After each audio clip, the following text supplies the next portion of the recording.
Сәлем достар, менің Виталий YouTube каналыма қош келдіңіздер. Бүгінгі біздің жұмысымыз темір кесу. Яғни ризақпен кесеміз темірді. Темір жүктеуге дайындық жасап жатырмыз.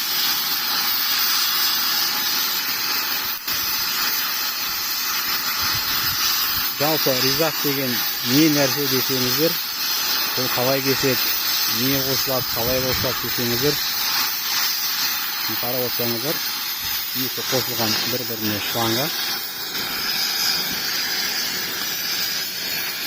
Бір-біріне қосылған екі шланга.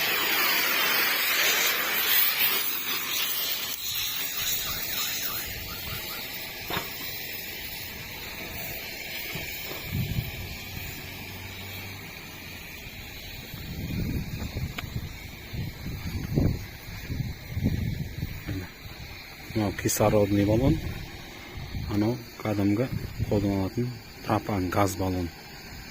Пропан газ баллонмен ризақ бір-біріне кислород екі немен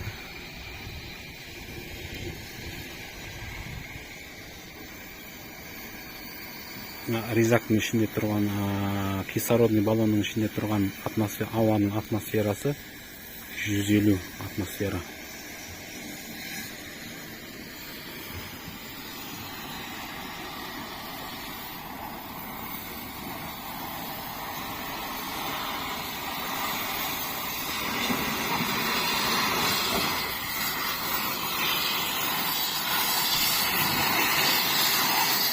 Gaz от жағып ризақты қосқан кезде қатты напор болады.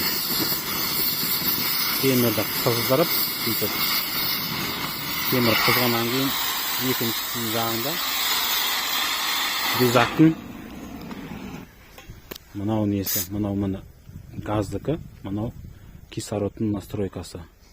Мынамен ауаны үрлейді, қызған темірді мынамен үрлеп кесіп шығарады.